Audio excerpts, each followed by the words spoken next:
My name is Andrew Fusek Peters. I am your photographer this evening. I started as a wildlife photographer. I'm 58. I started in as a photographer 10 years ago as a blessed second career.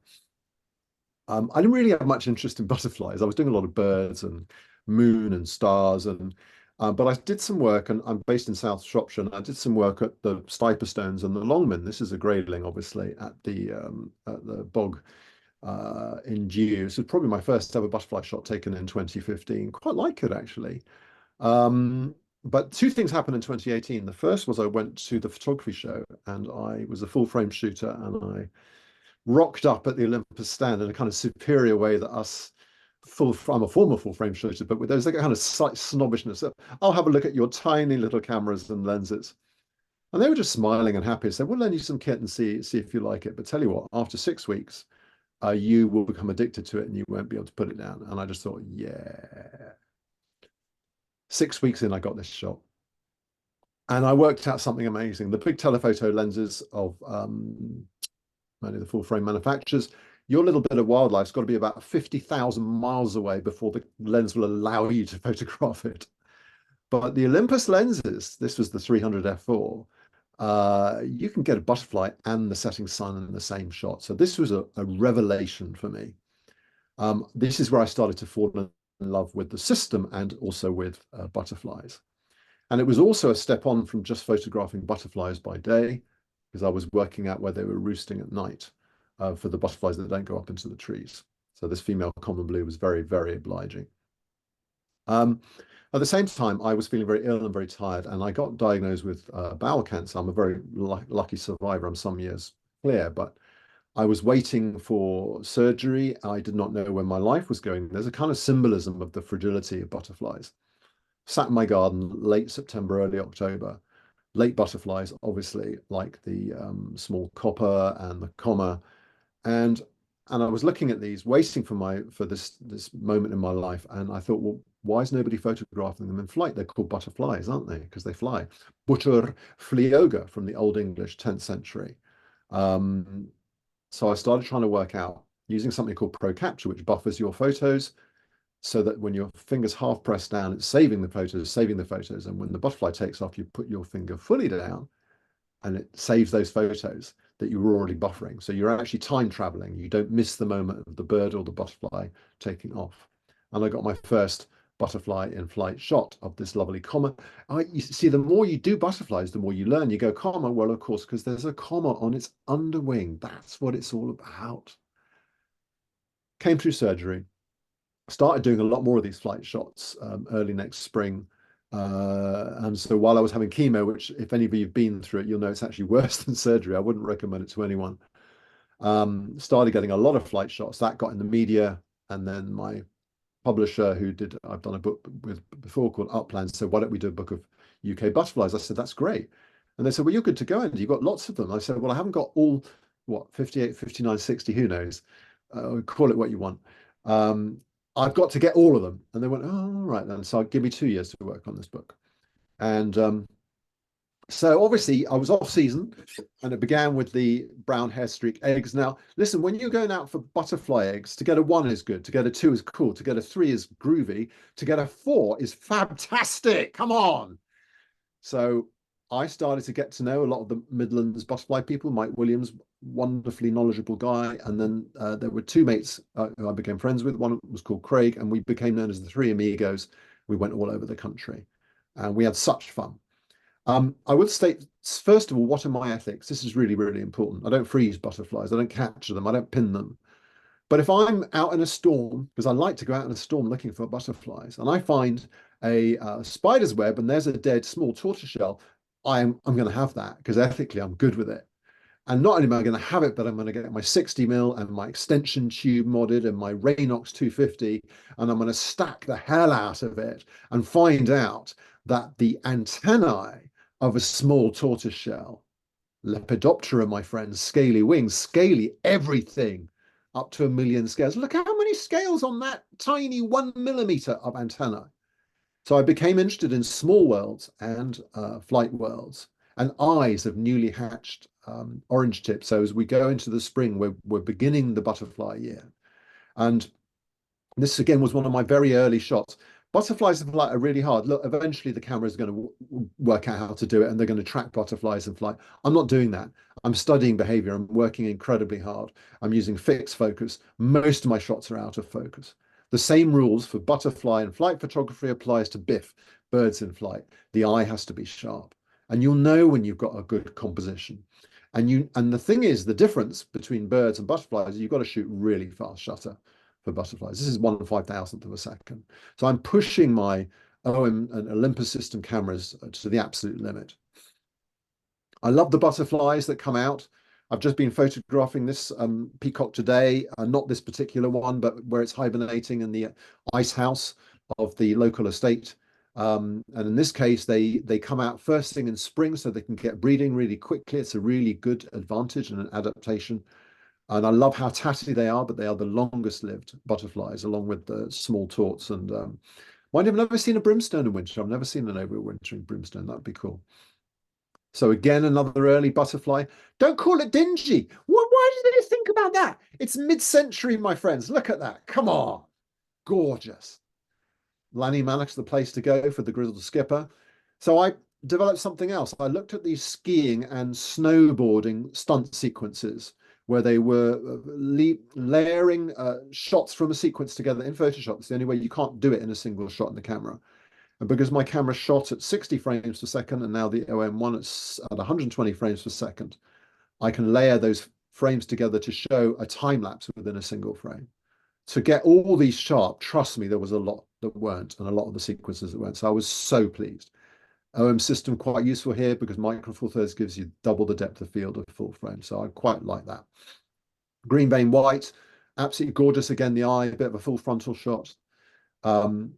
There are theories about hairy eyes, aren't there? And one of them is that because a lot of butterflies do like a bit of fecal matter, they don't really want to dip their eye in it. So if they've got kind of sensors in their eyes, that might help. I might be wrong. And I'm sure there's some experts on here going, no, that's not what it is. But still, hairy eyes, speckled wood, they move fast. Again, this was 5,000th of a second. This was at Barmouth. So I got the chance to travel all around the UK chasing butterflies on this safari. And it was such fun. It was really such an honor. Again, very fast butterfly, the small copper. I started to find out what do they like, and the steps above Old Barmouth on a really warm morning, they soak up the heat. There's often said that where the butterflies are, which is low down or on the steps or in the warm bit, can be 10, 15 degrees warmer than where you're standing up or up in the branch of a tree. So there's a reason why they keep down low. They really love the warmth. This was at Bridgenorth Cemetery, very late on in the season, I think very late September. So I'm just trying to capture these moments.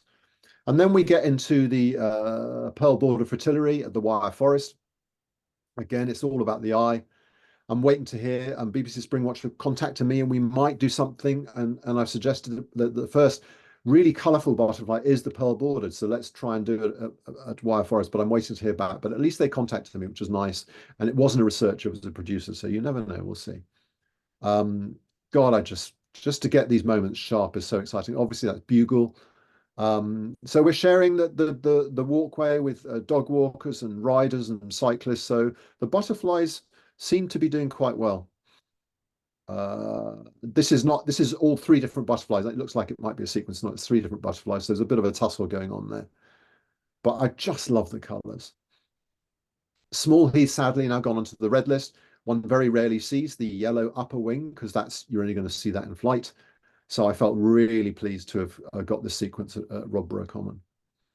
And then we do love the Duke of, oh God, come on.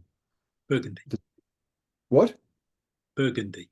Yeah, that's it. I knew it. I see. I'm 58 and I've definitely got early onset. It's actually getting worse. I've been forgetting a few butterflies recently. Not good. Duke of Burgundy, good. Tiny. Rodborough Common, there are these little crevices at the bottom of the common where it's super hot. It's like a sauna. That's where you'll find them. Shall I give you my best tip for finding rare butterflies when you go to a nature reserve?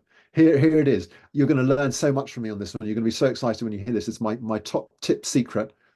If you see a man or woman smiling and they've got a camera in their hand, just walk towards them. That's it. Do you like my tip? It's good, isn't it? Yeah, it's the truth, isn't it? Spot where the people are. That's how we got the checkered skipper. Yeah. So anyhow, We very rarely see the upper wing of the green hair streak. I was very fortunate to go to Jersey last year as part of a second book on butterflies, and I'll talk a bit about that. It is, I think, the fastest butterfly, and to freeze it and fly is almost impossible. We have a colony under the stiper stones, and it's really nice to go in as the sun was setting a couple of days before the moon was full. And I love these shots of getting the sun and the moon against the dragon, not the dragonfly, the butterfly against the green hair streak. Such a gorgeous color. If you go in early in the morning, marsh artillery, I hope I got that right. Again, you've got a chance to get in close. And the thing I love about my OM system setup, which is now the OM1 Mark II and the 90mm macro, is you can do in-camera focus stacks without a tripod and get really, really good results. There's no lighting here, no flash, nothing, just natural light. So early in the morning, butterflies can be quite, well, I think we use the word obliging, don't we? Which is really nice because they'll just sit there and you can have a portrait and you get up real close. The checkerboard pattern is just extraordinary in the marsh artillery. And again, I have very few shots like this because to get the eye perfectly sharp and so close and all that hair, and yeah, it's really rare. Small blue, I love it. It is small and it's blue, but I love the silver studs. It's like a kind of, I don't know, a retro version of the silver studded blue, isn't it? It's kind of got that feeling it's going to get on a Vespa and just cycle off into the, hang out with the rockers, you know, because look at those colors. It's just cool. What a cool butterfly. And then we've been talking about the brown Argus. This is on the Isle of Wight. I didn't manage to get up to Latterbarrow for the northern brown Argus, but I had an amazing time down there, and there are all sorts going on the Isle of Wight. Of course, so when my book came out, I just had a lot of help and a lot of luck. And I've known Patrick Barkham for some time, and he first of all gave me a lovely quote for the book, and then because he writes for The Guardian, we got this in The Guardian weekend, and this was the lead picture. So to be in the magazine that I've been reading ever since I was like, you know, a young man is such an honor. And this is the third type of photograph I'm going to talk about. So I've talked about flight shots, single flight shots. I've talked about flight sequences. But trust me, this is another level of hell on earth, wide angle flight sequences. I am crawling along on my belly. I do not want the butterflies to be disturbed, but I need to get with my wide angle lens 2 centimeters away from this butterfly. And then I need it to take off in the plane of focus. And then I can tell the story of habitat and context. What more do you want apart from the cliffs and all that? And this is a newly emerged female. I had such fun on the Isle of Wight. Everyone was so friendly. And then this was just a bit of you can see a bit of a tatty one with the wing, but that then made the cover of Country Life. So when I had the meeting with them, a Zoom meeting with the editor and everyone, and they said, "Oh, we're going to put you on the cover," and I went, "Oh, bloody hell, it's Country Life! What an honor!" And they said, "No, no, no, you're butterfly royalty, Andy," which was really nice. And then they said, because obviously the last cover shot we had was Camilla, and I went, "Oh my God." Not that I like the royals in any way, shape, or form.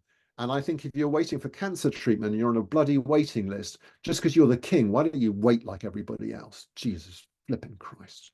Oh, I did say I wasn't going to get political, but I did. There we go. And then I asked the experts on the island, right, where do the glanvils sleep? Where are they roosting? And they said, "Oh, we don't know. What do you mean?" Always try and find some new angle. That's what I'm always trying to do as a photographer. So I went back to one of the lovely places on the bay. I can't remember the name of the bay. And I went with 2 of my friends that I've met there, and we filmed and photographed. And again, I was able to get this lovely wide angle shot, the male and female. That's one with a slightly broken wing. I thought it was an aberration. I got really excited. And an expert put me right, "No, it's not an aberration, and it's a broken wing." Oh God, okay. Oh, so you know what I said about the smiling man and woman? This is 4 hours of walking around. It's a really big site where they've reintroduced. And come on, there's not many of them there. It's probably not worth going because you're not going to see them. So 4 hours of walking around, coffee and a brownie. We're all feeling a bit pissed off. We think we'll try one more bit before we've got to do a very long drive back to the Midlands. And there was the smiling man. And he said, "Yeah, go back down the path, half a mile, take a left, quarter of a mile, and you're there." And it was a scrum, and everyone was pissed off about trampling the bushes or whatever. But actually, I think people were very careful and respectful, and they wanted to get their shots. And I think if you're going to publicize it, that's fine. There was a lot of brambles. It was fine. So let's not get too up ourselves, really. As far as I can see, the checker skipper did not suffer in the making of this flight sequence. One of the things I achieved here, which was really exciting, is, and I did quite a lot of species, is to photograph the species in flight for the first time in the world. So for me, that was just such that was a gas, a real gas. So beautiful, so fast. Again, 5,000th of a second. I'm trying to get as much depth of field, and I'm working with very high ISO often, but it came out nice. Love the color of this butterfly. And then this is a slightly more secret location in Somerset. God, that was a long drive to get down there. But my friend Andrew McCarthy, who's also an OM system ambassador, he said you diddle and you park at the top of the road there, and you walk down, and then where the path forks to the right, you walk down 20 yards, and that's where the colony is. And this you do not want lots of people trampling around. Because there's a lot of conservation work going on with the Heath Fritillary. But the following morning, a more public site, Haddon Hill, I went in early. There was one that was obliging, and I got my focus stack. I think possibly one of the most beautiful underwing butterflies that I've come across. Absolutely stunning. So we are very fortunate in Shropshire. We've got a very good population of wood white. In fact, above my village in Lidbury North is a place called Berry Ditches, and they're spreading, and they're actually doing really, really well. Again, lots of conservation work going on. This was the Adonis Blue. I think this was in Gloucestershire somewhere, but it might have been on. No, I think it was. No, it was where the silver spotted skipper was. Yeah, I think so. Or no, Mill Hill, Brighton. I don't know. Who knows? Lots of places. Somewhere. Anyhow, I said to the publisher, "It's got to be a flight shot for the cover of the book." I said to my wife, "It's got to be a flight shot for the cover of the book." And everybody I showed it said, "This is the cover shot, Andy." Because it is just so gorgeous, isn't it, the Adonis Blue? What a butterfly.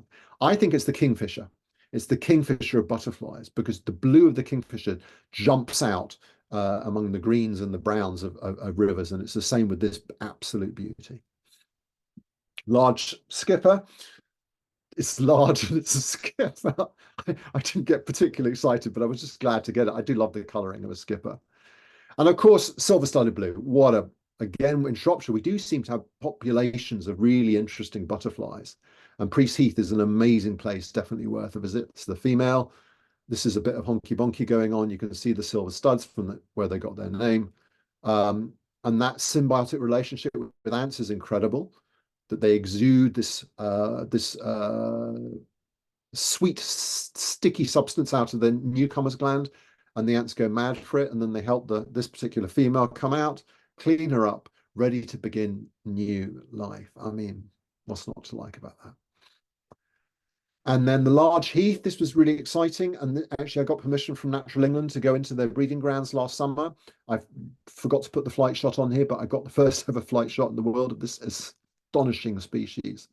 I was at Meathop, by the way, as well, and they're just flying around. You need to get there before it's too warm. But I was lucky to get these two nice portraits at Wixhall Moss. We've got also another amazing population on the stiper stones of small pearl bordered, and this is spreading. And to get this butterfly in flight is amazing. Again, I like the patterning on the wings. I had this mad idea. I thought I'm going to really go for it, and I'm going to take my sleeping bag. I'm going to bivvy overnight. But in the season when the small pearl bordered are out in a very boggy area, guess what else is there? Yes. I got bitten to buggery. So there was no keeping overnight to get them first thing in the dawn. So I'm committed to butterfly photography, but there are steps, and I don't go any further. And this made the cover of Shropshire Wildlife Trust magazine. I was so pleased to get this wide angle sequence. They're very skittish. So again, to get 2 centimeters away was a real challenge, and frame up the nice background. Doctor's Garden, Strumpshire Fen. What a great spot. I'm doing a book of garden wildlife as a follow-up to Butterfly Safari, and I'm going to be with Patrick Barkham for 3 days. I can't wait.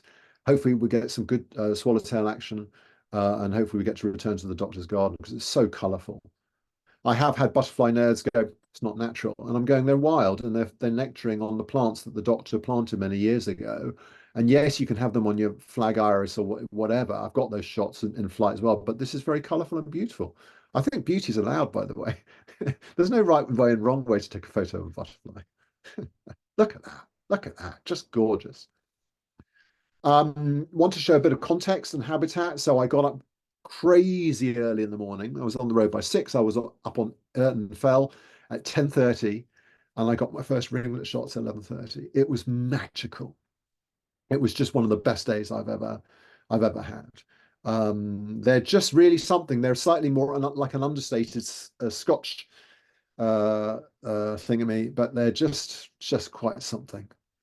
And I was really pleased because they do keep down in the grasses. They're really hard to get in flight. So it's all a bit messy with all the grasses, but I was really pleased to get this sequence and to get that shimmery, coppery sort of feel that they have, almost like burnt copper. That's my only northern brown shot at Latterbarrow. It has to do because that's all I got. So I went with massive expectations of all the photos I was going to get. And Latterbarrow on that day was just dire. So some days you win and some days you lose, but it is a northern brown Argus. And I've spent several years photographing White Admiral. And finally, I think Blackthorn, where we were going for the black, is it the black hair streak, isn't it? Yeah. You got it. He's got it. Yeah, yeah, go on. Finally got a decent flight shot. They are absolutely stunning butterflies. Really, really gorgeous. We were photographing, the black hair streak, and this friend who I met several times at several of the reserves, she just came running. She said, "Come, quick, quick, quick, quick, White Admiral." So I found, slightly unlike the birding community, I found the butterfly community to be generally 80 to 90% very, very friendly. It's really great. People share stuff. Black hair streak, obviously, really gorgeous little butterfly.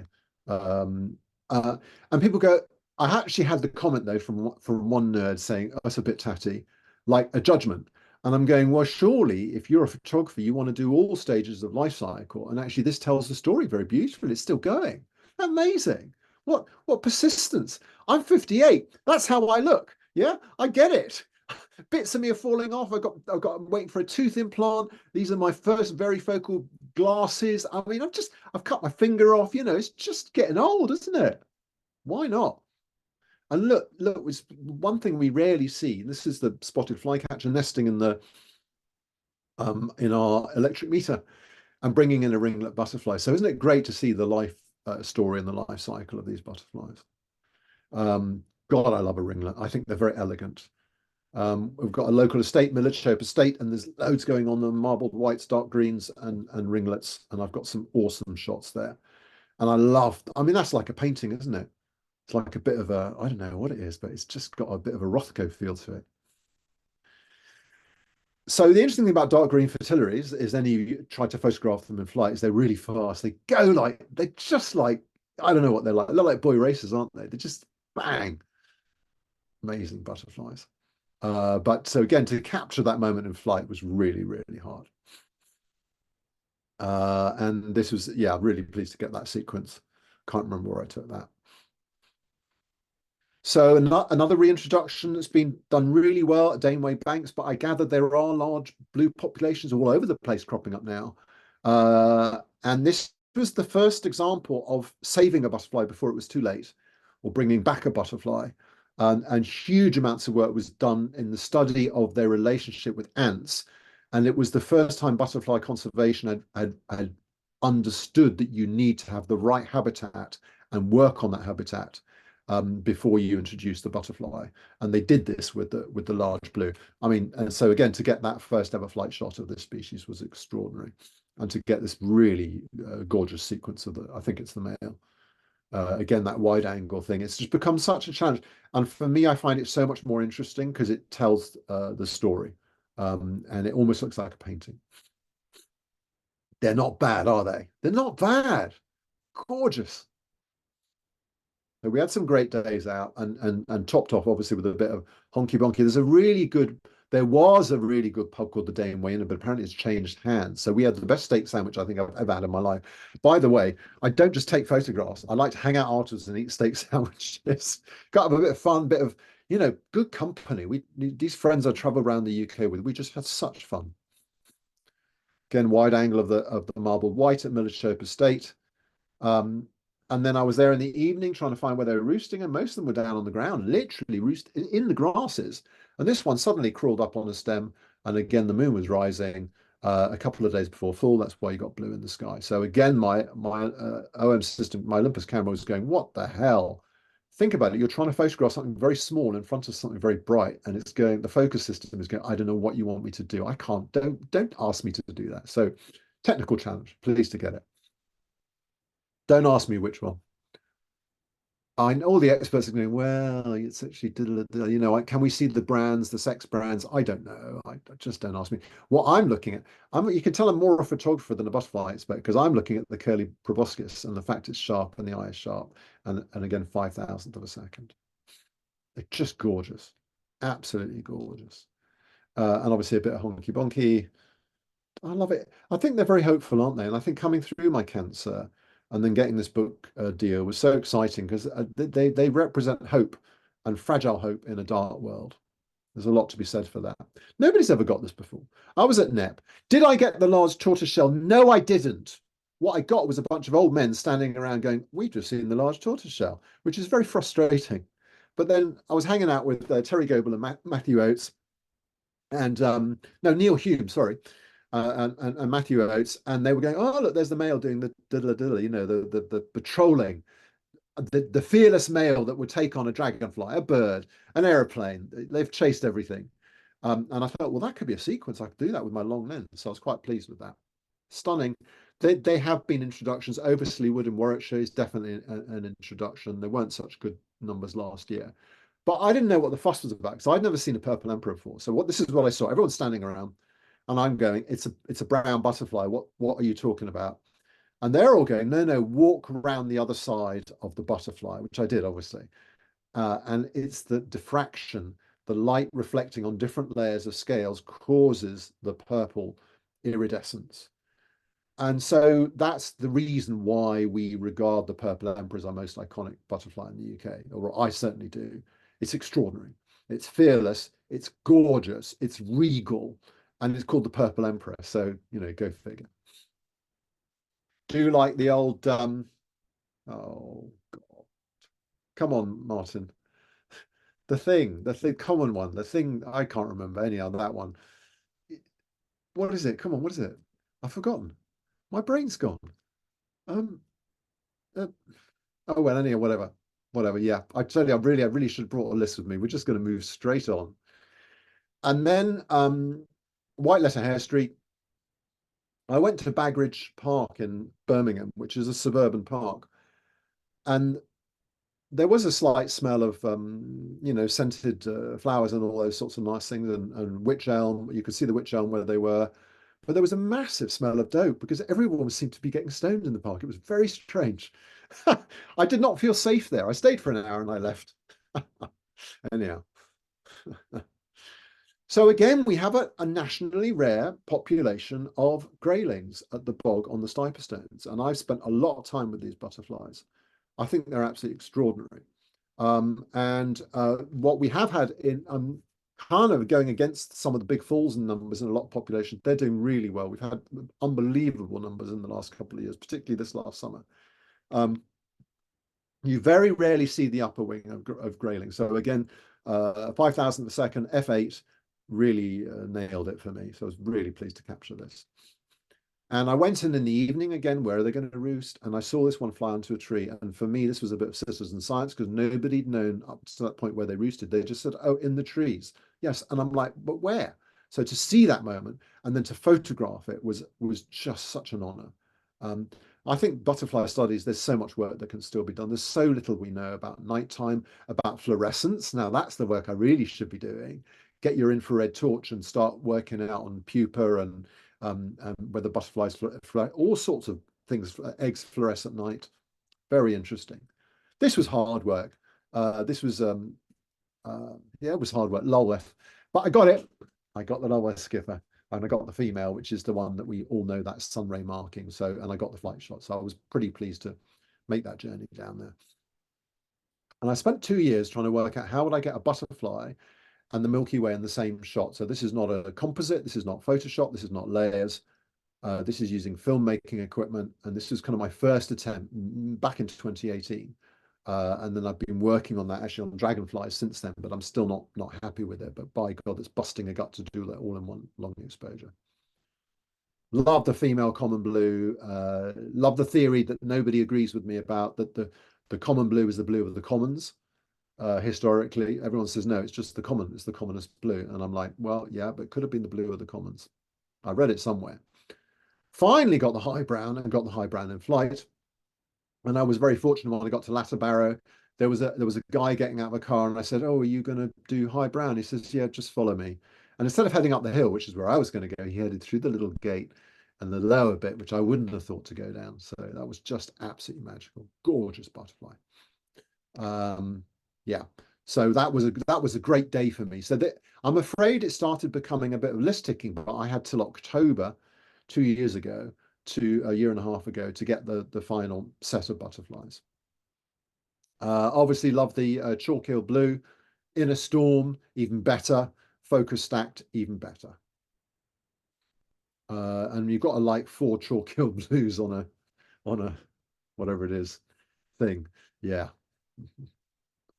Um, so what I love about the chalk hill blue is that the hairs are blue as well. There's this lovely kind of soft chalky blue. They're really quite an elegant butterfly. And purple hair streak I really struggled with. And then I was in Jersey last summer and finally got this one just as it was taking off. So I was quite pleased to get that high up in the, even though I was after a much, much rarer butterfly on Jersey. What's he talking about? Well, we'll see at the end. So there was going to be a walk at this particular colony on a private estate called Harstaines on the Scottish borders. And again, I was up very early in the morning and I was there by midday. And I got there a day early and I got permission from the owner of the estate. And then I got one of the local butterfly experts to walk me around. And my friends, had a colony of Scotch Argus to myself for a whole day. It was bloody awesome and bitey as well, obviously. But he seems to own part of the River Tweed as well. So I got a good swim in that later, thank God. This then made the cover of in camera focus stack, just absolutely fine. My camera nailed it, and that then made the cover of BBC Wildlife. So I was so pleased to get that. That was, yeah, a good moment. A 12 or 13-page photo story. I've been sending them stuff for years, and they've just ignored me. And the moment this came out, they went, "Oh, Andy, do you want to do something?" So work hard. Gatekeeper, hang out on a gate. I've seen them on a gate. Yeah, this is at Powis Castle. Um, I love the colors of the gatekeeper. I think they're very underrated butterfly. I think they're very richly colored. And then this is obviously the Valazina form of the silver wash fritillary. Again, at Berry Ditches, we've got some really good butterflies locally. In fact, giving you this talk in Yorkshire, I know you've got tons going on up there, but you know what? Shropshire's not bad. It's all right. Um, again, the male, very just you look at the structures, it's incredible, isn't it? How they can fly, I just don't know. And nice to do an overlapping sequence, really, just to show that movement through space and time. This is all happening in about 1/10 of a second. And we mustn't forget the small tortoiseshell, our lovely garden butterfly. I think they're really beautiful. They're just, the colors are just gorgeous. They're definitely underrated. Uh, and then this was, I think it might be that same dead butterfly, very, very close up. A lot of focus bracketing on this one, just to show this wealth of scales and color. Extraordinary. So I think we add this now to the list of British species. It's breeding everywhere. Warwickshire, particularly, definitely on the south coast. Seeing them in the Isle of Wight. They're seeing them around Brighton. We've had them in Shropshire. So this was in Shropshire actually back in 2018 when I was just kicking off. And then this was at this wonderful corner of a field in Warwickshire. And Mike Slater, who does huge amounts of work for butterfly conservation, he's been working with all the Warwickshire farmers and really getting them on board for habitat, which is just great because it means there are now places where this butterfly is actually doing really, really well with global warming. God, I love it. No, I don't have the rarer form, sorry. The helicae or whatever it's called. I will get it though. And who knows whether the word butterfly comes from this brimstone butterfly, the buttery color. We just don't know. But it is one of the good theories. I love the fact that the proboscis we can see the shadow of it. So on the day I did not get the long tail blue. I drove in a big sulk. Halfway home, obviously Aston Rowan. You've got to stop off at Aston Rowan wherever you're going, really, haven't you? And got a silver spotted skipper in flight. So it wasn't a terrible day. I was just, and you know, these are flighty and tiny, so they're really hard to capture. So that was a great moment. And then when it was cloudy, they go down low on the paths, as you know, and I was able again to get another kind of in-camera focus stack. Do love the holly blue, love the female holly blue in particular, my wife's Eryngium. Again, shooting really, really fast. And then we're getting towards the end of the season, and we mustn't forget the whites. Whites are really important. They're really beautiful, and my wife's sunflower made an amazing backdrop. And then one of the very last butterflies, obviously the brown hair streak. I spent a lot of time all over the Midlands, particularly at Grafton Wood. They're just fantastic. And then finally, to get the sequence of the male wide angle coming off hemp agrimony. So numbers are very, very good at Grafton Wood. Got to love a wall. Again, another late summer butterfly. I just think, again, the colours and patterning are absolutely amazing. So when I got the sequence, I was quite pleased to get this, I have to say. I was on Berry Ditches, and my wife was sitting about 20 yards away, bored out of her mind, obviously. A couple of walkers went past, a man and his wife. And I have my little Olympus camera setup that gets these amazing settings. And the wife asked the man, "Oh, are you go?" Because obviously he's into photography. "Oh, are you going to get a camera and a lens like that?" And he said to her, my wife really loved telling me this. He said to her, "No, I'm going to get a real camera." Yeah, real camera.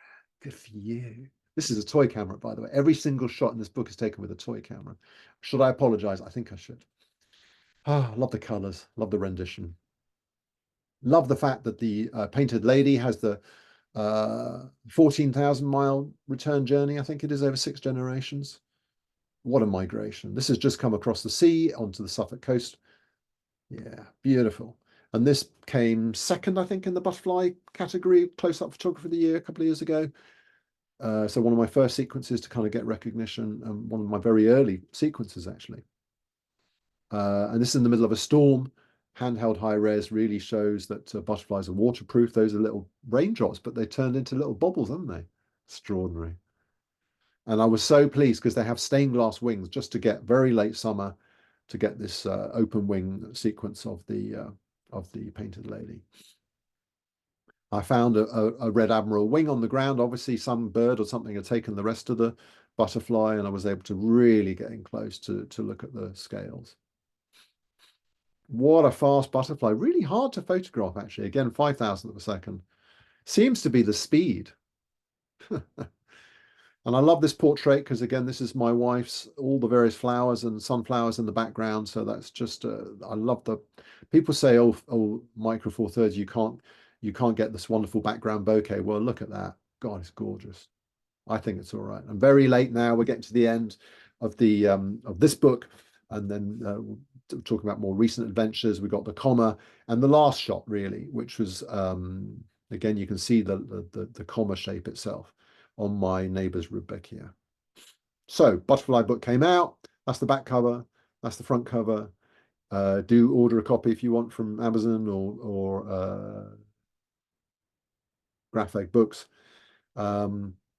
Yeah, it's done really, really well. That doesn't look like, if that was in the UK, you'd all be going mental, wouldn't you? So I came out of that book, had a lovely media response, got commissioned to do another book called The Butterfly Book, which is the best title I think I've ever heard in all my years. They've got a series of books, Graphic, the crow book, the seal book, the mouse book. And then I chopped my finger off in a tripod, so I said I can't write it, so my friend's writing it. Anyhow, so last year I did quite a few butterflies again, working on that book, but I also had a trip to California. Obviously, this is the Monarch. Obviously, my main aim was to get Monarch in flight. I'm sure there are other photographers who've done that in America, but it's just lovely to do this. This is the neighbor's garden in Redondo Beach. I was just walking around, Gulf Fritillary. So I didn't see anything particularly rare, but it was really nice to photograph them. Look at that.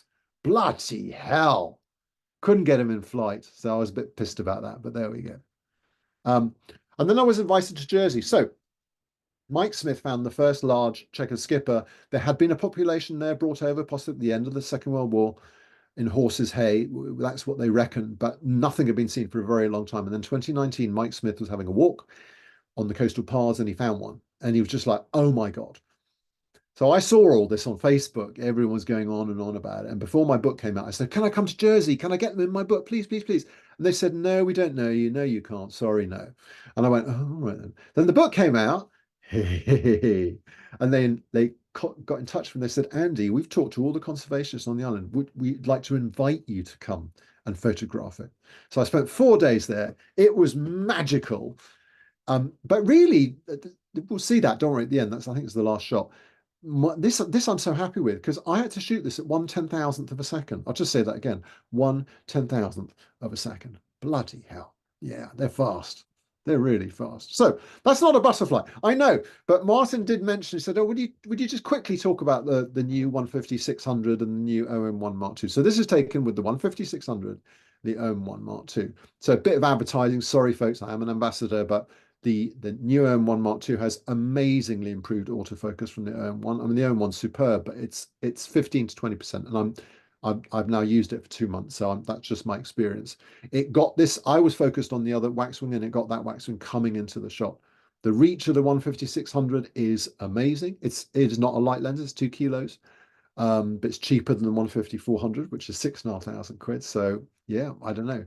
And I've got some amazing moments. Now we know we talked about light diffracting on the scales of a butterfly to create iridescence. This effect has been observed in birds, but the light is diffracting on the various layers and the feathers and the barbules. And if you're on very low light early in the morning, or if you're photographing hummingbirds like Christian Spencer did in America, you just photograph straight into the light. He managed to get the effect with hummingbirds of rainbow wings. And I've done it with garden birds. And this is a long tail tip. I'm not making this up. I've not photoshopped this. This made the BBC News, and I'm still waiting to hear on amateur photographer cover.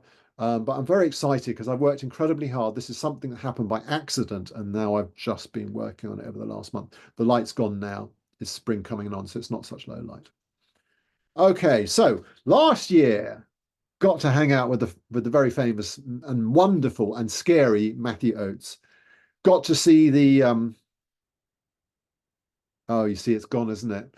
The marsh fritillary larvae. I think I've got that right. Down in Wiltshire and spent the day with him. That was absolutely amazing.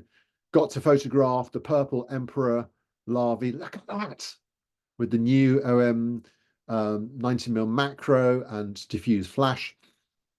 Look at that focus stack. So I really had a great time down there. That's really quite something, isn't it? And then he gave me he found where one of the orange tips was on garlic mustard, and he gave that to me so I could breed it for the book. And so I photographed the pupa all the way through against the moon with snowflakes, with nice flowers in the background. I got a bit arsey, really. It's in a pot. Okay, so yeah, it's because it's dead. It's that not the pupa's not dead. The garlic mustard is dead, and we have a population of garlic of orange tip in our village, so I feel ethically pretty good. Then it starts to turn kind of black and different colors. You can then look at that. It's popping. Here we go. Here we go. Here we go. It's the first time I've ever seen a butterfly emerge in my life. Oh my God. Wonderful. Look at that. Oi! Crinkly wings. They then pump out to fill with hemoglyph. And then, so it's miraculous, isn't it?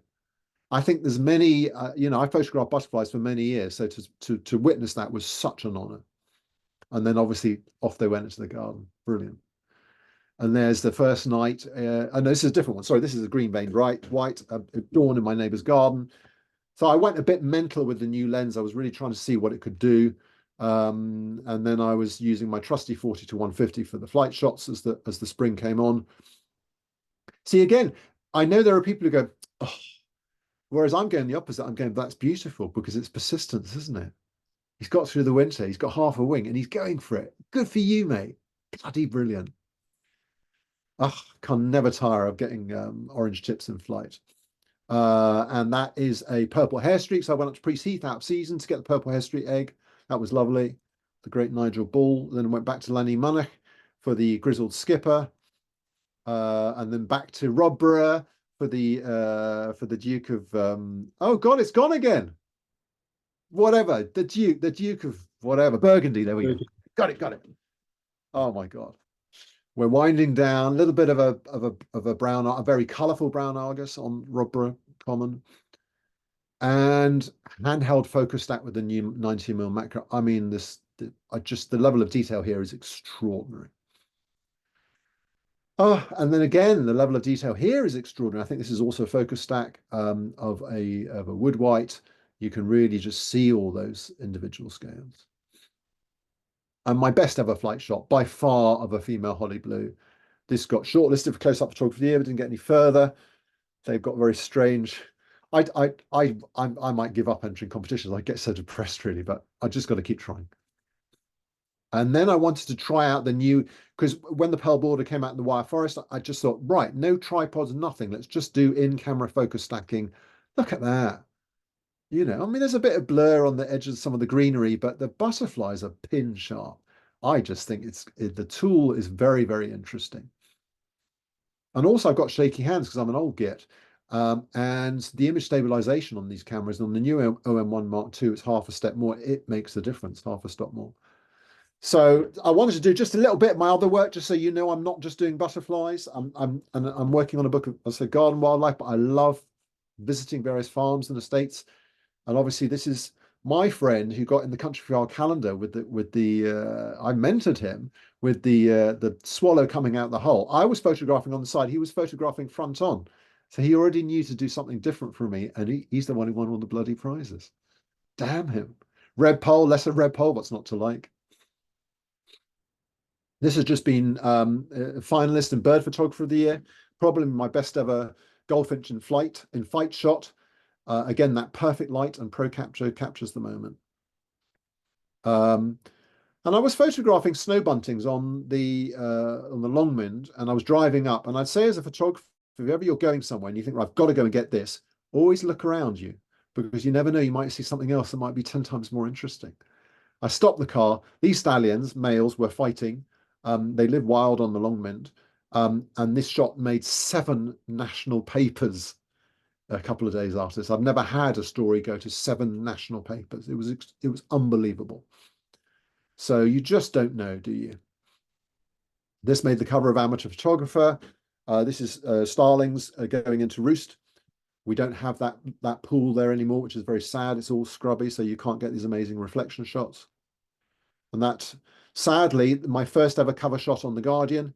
But it was a story about how terribly badly the black darters are doing.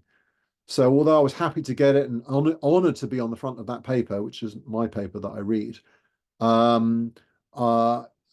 when we had the drought, there were just terrible numbers. They are starting to recover a bit, but yeah, so we're seeing, if you love butterflies or insects or any wildlife, you're going to start to get depressed, because the world is a screwed up place, isn't it?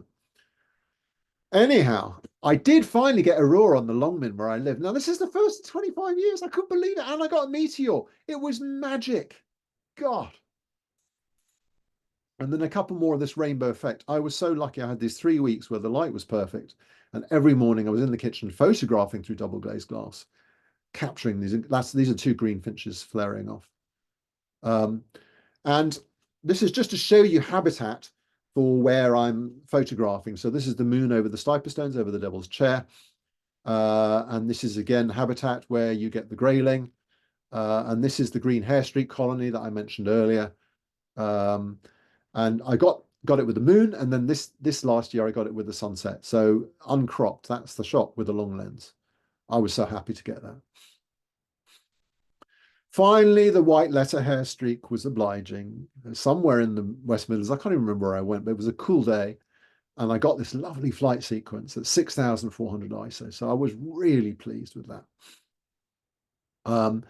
And I went out with because they were doing some study work on the breeding of graylings, and what they wanted to do was get photos of egg laying and of the eggs. And the egg of a grayling is the tiniest thing you've ever seen in your life.